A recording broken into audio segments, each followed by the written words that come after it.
Hello engineers, मैं संदीप सैनी स्वागत करता हूं सिविल क्वांटिटी सर्वे इंस्टीट्यूट के ऑनलाइन लर्निंग प्लेटफॉर्म पे। तो प्रीवियस लेक्चर में हम लोगों ने इंजीनियर्स कवर किया था कि फुटिंग का डेप्थ और फुटिंग का लेंथ और विड्थ फॉर एक्सकेवेशन हम लोग कैसे फाइंड आउट करते हैं। तो आप लोगों को मैं एक और चीज दिखाना चाहता हूँ। जब भी हम लोग पीवीसी शीट नहीं लगाते हैं तो हम लोग क्या करते हैं, डायरेक्टली ग्राउंड के ऊपर पुट कर देते हैं अपना पीसीसी को। तो ये देखो, जैसे इस वर्क में आप लोग देख सकते हो क्लियरली कि मेसन ने क्या किया है, डायरेक्टली पीसीसी को सॉइल के ऊपर पुट कर दिया है। और इससे होगा क्या, अभी क्या होगा, जैसे ही यहाँ पे सॉइल और पीसीसी कांटेक्ट करेंगे तो पीसीसी का जो वाटर रहेगा वो सॉइल एब्जॉर्ब कर लेगा। ठीक है, तो जिससे हमें कुछ टाइम के बाद में क्या देखने को मिलेगा, या फिर इसका जब ये फुटिंग के लिए जो हम पीसीसी करा रहे हैं ये कंप्लीटली आपका ड्राई हो जाएगा। तो ड्राई होने के बाद में हमें इसके सरफेस पे क्रैक्स देखने को भी मिल सकते हैं। तो इसी की प्रिवेंशन के लिए हम लोग क्या करते हैं, यहाँ पे पीवीसी शीट पहले ले करते हैं। ठीक है, या तो पीवीसी शीट ले करेंगे, और नहीं तो हम लोग क्या करते हैं, जैसे मैंने आपको ऑलरेडी बताया था कि हम लोग कोर्स सैंड का बेस बना देते हैं, या फिर आपका स्टोन डस्ट का बेस बना देते हैं, और नहीं तो आपका एग्रीगेट का बेस बना देते हैं। ठीक है, तो उससे क्या होता है, डायरेक्टली सॉइल का जो कांटेक्ट होता है पीसीसी से वो खत्म हो जाता है। तो ये आपका प्रॉपर वे नहीं होता है। तो आप लोग कोशिश करो कि इस वे को फॉलो ना ही करो, क्योंकि कुछ टाइम के बाद में क्या होगा, इसमें आपको क्रैक्स देखने को मिलेंगे। तो फुटिंग भी आपकी जो है वो कोलैप्स होने के चांसेस रहते हैं। ठीक है, तो आज हम लोग और भी कुछ चीजें सीख लेते हैं। तो मैं सबसे पहले अपना व्हाइट बोर्ड ओपन कर लेता हूँ। तो आज से हम लोग स्टार्ट करते हैं अपना टाइप्स ऑफ फुटिंग।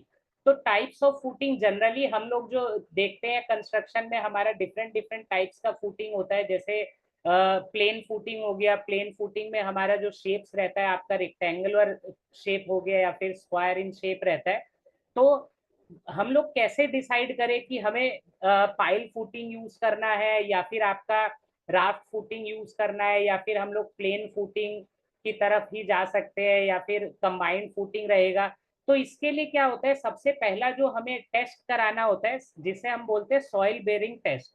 तो किसी भी सॉइल का बेयरिंग टेस्ट होता है जिसमें आपका मिनिमम, अगर जो सॉइल बेयरिंग कैपेसिटी है 24 किलो न्यूटन पर क्यूबिक मीटर से ज्यादा है या इक्वल टू 24 किलो न्यूटन है, तो हम लोग प्लेन फुटिंग और आपका स्टेप फुटिंग या फिर आपका आइसोलेटेड फुटिंग, तो इन टाइप्स की फुटिंग को हम लोग यूज कर सकते हैं। ठीक है, तो अब क्या है, अब जो फर्स्ट फुटिंग हमारा रहता है उसे हम बोलते हैं प्लेन फुटिंग। प्लेन फुटिंग आप सभी लोगों ने देखा होगा, और नहीं देखा है तो मैं आप लोगों को इमेज के थ्रू शो कर देता हूँ कि किस टाइप से हमारा ये होता है। तो ये देखिए, ये है हमारा प्लेन फुटिंग। ठीक है, ये आपका रेक्टेंगुलर भी हो सकता है और आपका स्क्वायर इन शेप भी रह सकता है। ठीक है, तो इसको हम लोग बोलते हैं प्लेन फुटिंग या फिर स्क्वायर और रेक्टेंगुलर फुटिंग। तो अब हम लोग वापिस आ जाते हैं।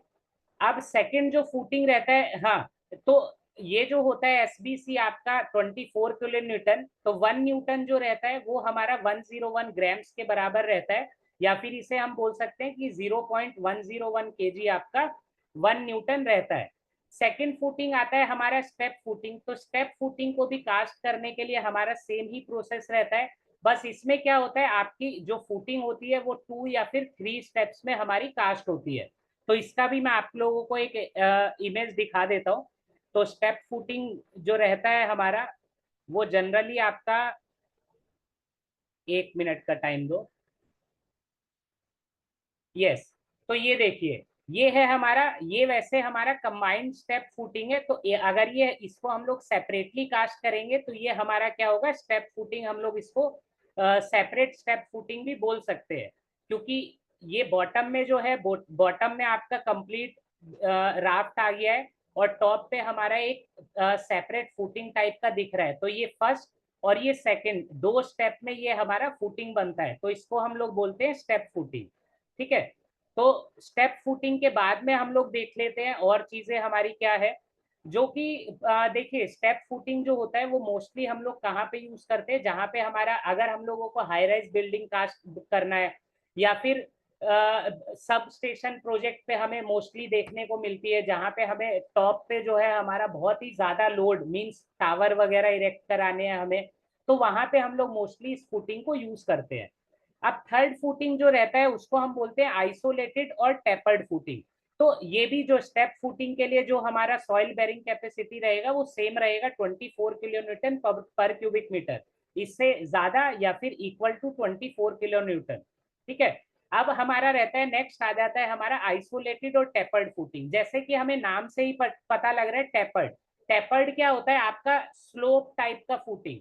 तो मैं ये दिखा देता हूं। अब जो आइसोलेटेड टेपर्ड फुटिंग जिसको हम लोग बोलते हैं, टेपर्ड फुटिंग है ये देखो, ये है हमारा टेपर्ड फुटिंग। तो इसमें जो रहता है, ये जो हम स्लोप बनाते हैं, ये हमारा सिर्फ और सिर्फ कंक्रीट का स्लोप रहता है। इसके हम अंदर हम लोग जो मेश प्रोवाइड करते हैं वो नॉर्मल फुटिंग की तरह, जैसे हम लोग स्क्वायर और रेक्टेंगुलर फुटिंग को कास्ट करते हैं उस टाइम पे जैसा हम लोग मेश प्रोवाइड करते हैं, वैसा ही सेम मैश हम लोग यहाँ पे भी प्रोवाइड करते हैं। ठीक है। तो अब क्या है, अब इसमें सिर्फ शटरिंग जो हमें देखने वाला है, बात क्या है कि शटरिंग जो है हमारी वो सिर्फ और सिर्फ हमारे बॉटम पोर्शन में ही आ रही है। ठीक है। और यहाँ पे आप देख सकते हो इस ये जो मेसन वर्क कर रहा है इसका पैर देखो, पैर इसका पूरा पूरा अंदर गया हुआ है। ठीक है। तो ये कंक्रीट के अंदर है, तो इसका मतलब अगर यहाँ पे हमारा कोई भी रीइंफोर्समेंट किए जाता तो इसका पैर इतना अंदर कंक्रीट के नहीं जाता। तो क्या है, ये आपका जो है ये स्लोप बना देते हैं हम लोग हार्ड कंक्रीट से। यहाँ पे हम लोग बेसिकली हार्ड कंक्रीट यूज करते हैं। ठीक है। तो ये जो रहता है, ये आपको मैं फिनिशिंग भी दिखा देता हूँ कि फिनिश होने के बाद में हमारा किस टाइप से ये फुटिंग दिखेगा आपको। तो ये है हमारा फिनिशिंग के बाद में। ठीक है। ये हमारा बॉटम पे हम लोगों ने नॉर्मल अपना बॉटम पे, इसको हम लोग दो टाइप से भी कंसीडर कर सकते हैं। बॉटम पोर्शन को हम लोग अलग सेपरेट ले सकते हैं, और इसके टॉप पोर्शन का कंक्रीट वर्क हम लोग सेपरेट कैलकुलेट कर सकते हैं, और दोनों को ऐड कर देंगे तो total concrete for this footing आ जाएगा। ठीक है। तो ये भी चीजें हम लोग सीखेंगे आगे आने वाले लेक्चर्स में। हम लोग ये भी सीखेंगे कि कैसे हम लोग volume of concrete, area of shuttering और bitumen paint area find out करते हैं। ठीक है। तो अब हम लोग वापस आ जाते हैं अपना व्हाइट बोर्ड पे। अब नेक्स्ट रहता है हमारा कंबाइंड फुटिंग। तो कंबाइंड फुटिंग और राफ्ट फुटिंग में क्या डिफरेंस होता है, तो बेसिकली जो हम लोगों का कंबाइंड फुटिंग रहता है वो हम लोग यूज करते हैं अपना नॉर्मल प्रोजेक्ट्स में ही।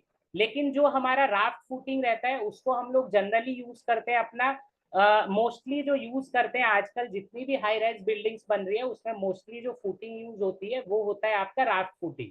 ठीक है। राफ्ट फुटिंग का अभी मैं आपको कंप्लीट प्रोसेस बताऊंगा, इमेजेस के थ्रू भी आपको दिखाऊंगा। हम लोग आ जाते हैं कंबाइंड फुटिंग पे।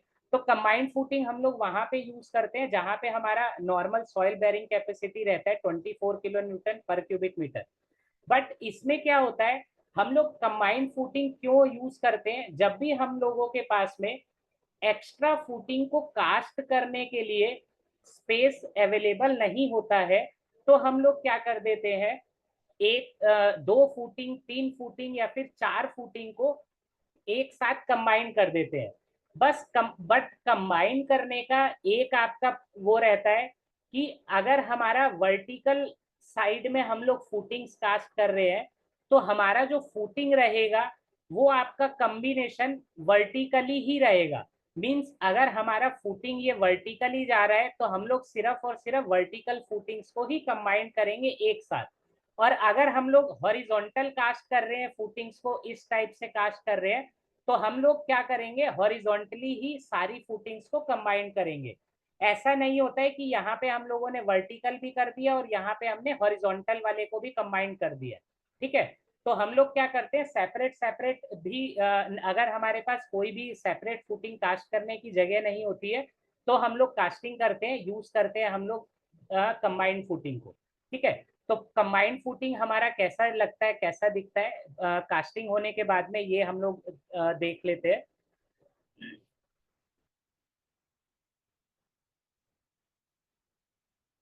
तो यही यही इसी सेम इमेज को मैंने ओपन कर लिया है। तो ये देखो, ये हमारा क्या है, ये हम लोगों ने क्या किया हुआ है, तीन फुटिंग्स को एक साथ में कंबाइन कर दिया है। ठीक है, ये आपका एक कॉलम इधर आ गया, एक कॉलम इधर आ गया और एक कॉलम इधर आ गया। तो यहाँ पे क्या है, हमारे पास एक्स्ट्रा स्पेस अवेलेबल नहीं है, इसलिए हम लोगों ने क्या किया है, बॉटम में जो मेन हमारा फुटिंग स्ट्रक्चर है उसको हम लोगों ने कंबाइन कर दिया है। ठीक है, तो ये रहता है हमारा कंबाइंड फुटिंग। अब हम लोग बात कर लेते हैं राफ्ट फुटिंग की। तो राफ्ट फुटिंग में क्या होता है, आप लोग इस स्क्रीन पे ये देख सकते हो कि राफ्ट फुटिंग ये मैंने एक ड्रॉ किया हुआ है। तो इसमें क्या है, ये सबसे पहले हम लोग क्या करेंगे, बॉटम में पूरा पूरा एक पूरा एक कंप्लीट मैट कास्ट कर देंगे। ठीक है, और फिर उसी के साथ में हम लोग क्या करेंगे, सेपरेट सेपरेट कॉलम्स को डिफरेंट डिफरेंट जगह पे प्लेस कर देंगे।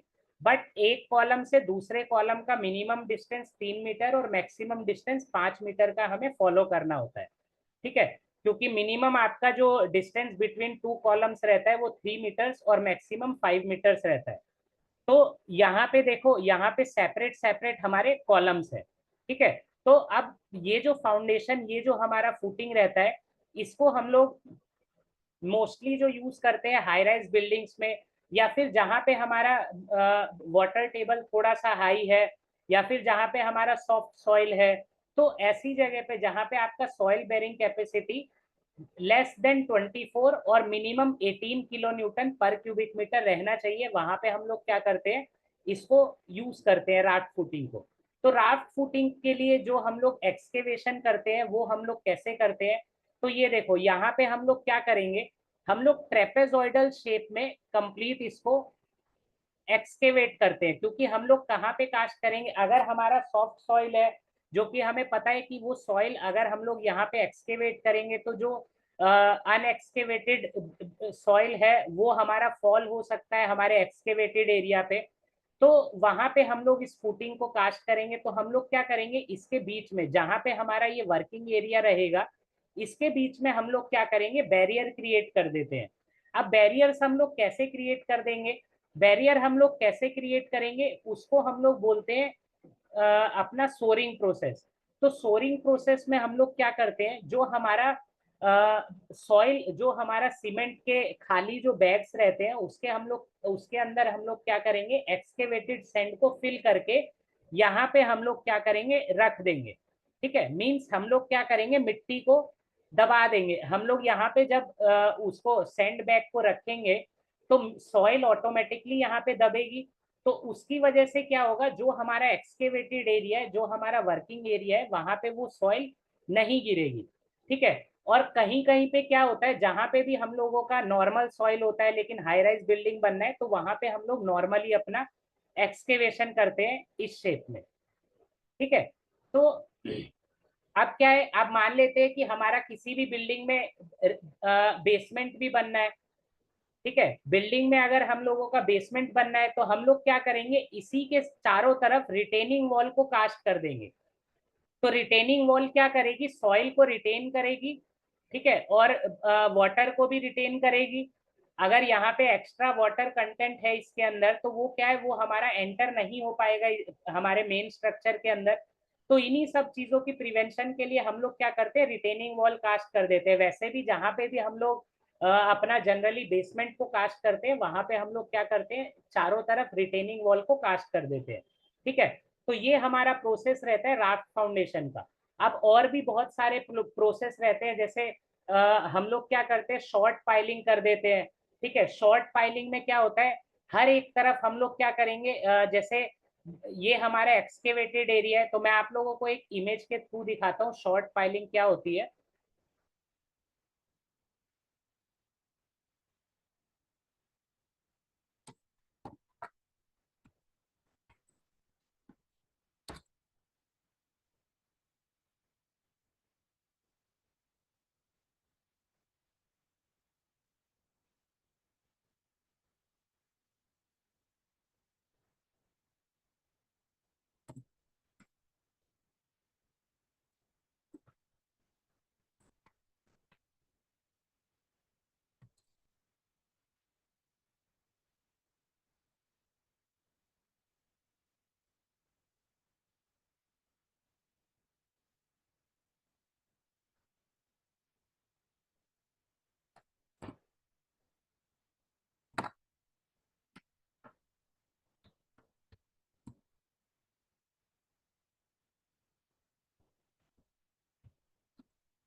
यस, तो आप लोग ये क्लियरली देख सकते हैं, ये है हमारा शॉर्ट पाइलिंग, या फिर हम लोग इसको बोलते हैं पाइल वॉल। ठीक है, तो हम लोग क्या करते हैं, ये जहां पे भी हम लोगों को बेसमेंट या फिर हमें हैवी स्ट्रक्चर्स को कास्ट करना होता है, तो हम लोग क्या करते हैं, ये पाइल वॉल बना देते हैं। ठीक है, जैसे यहाँ पे हमने बना दिया है पाइल वॉल, और इसके ऊपर से देखो यहाँ पे जो है ये हमारा आ गया है कंप्लीट। एक आपका जो जो भी हमारा स्ट्रक्चर है जिसके ऊपर हमारा लोड आएगा, तो ये जो है ये पाइल के थ्रू हमारा लोड बॉटम में ग्राउंड पे ट्रांसफर हो जाएगा। ठीक है, तो ये या तो फिर हमें अगर ऊपर कोई भी चीज कास्ट करनी हो उसके लिए भी करते हैं, और प्लस में अगर हमें किसी भी बेसमेंट को कास्ट करना है तो हम लोग क्या करते हैं, इस वॉल का भी यूज करते हैं। चारों तरफ हम लोग क्या करते हैं, सॉइल को रिटेन करने के लिए, और वाटर अगर हमारा जैसे वाटर कंटेंट है कोई भी, तो वो अंदर एंटर ना करे, उसकी उसी की प्रिवेंशन के लिए हम लोग क्या करते हैं, इसमें इस टाइप से अपना पाइल्स को, शॉर्ट पाइल्स को कास्ट कर देते हैं। ठीक है, और बाकी जनरली हम लोग जो यूज करते हैं वो हमारा रहता है अपना, अगर हमें बेसमेंट कास्ट नहीं करना होता है तो हम लोग इसी स्ट्रक्चर को टेम्परेरी स्ट्रक्चर कास्ट करते हैं। जैसे हम लोग शटरिंग वर्क को यूज करते हैं उसी तरीके से हम लोग एक शटरिंग की वॉल बना देते हैं कंप्लीट अपने सॉइल को रिटेन करने के लिए। तो अगर हम लोगों को बेसमेंट नहीं कास्ट करना है तो हम लोग उस टाइम पे उसको यूज करेंगे, और अगर हम लोगों को बेसमेंट कास्ट करना है तो हम लोग रिटेनिंग वॉल भी कास्ट कर सकते हैं, और इस टाइप की पाइल वॉल्स को भी कास्ट कर सकते हैं। ठीक है, तो ये हमारा जो है, ये हमारा कंप्लीट रहता है राफ्ट फूटिंग के लिए। अब नेक्स्ट लेक्चर में हम लोग देखेंगे कि हमारा पाइल फूटिंग के लिए, क्योंकि पाइल फूटिंग जो है वो कंप्लीट प्रोसेस में आप लोगों को एक्सप्लेन करूंगा, तो पाइल फूटिंग की कास्टिंग कैसे होती है, किस टाइप से हम लोग पाइल हमारे कितने टाइप की होती है, किस टाइप से हमारी कास्टिंग होती है, कौन कौन सी मशीनरी उसमें यूज होती है, तो वो सारी चीजें हम लोग इमेजेस के थ्रू क्लियर करते हुए चलेंगे। ठीक है, तो आज के लिए मैं इस सेशन को यहीं पे ही ओवर कर रहा हूँ। Okay, thank you.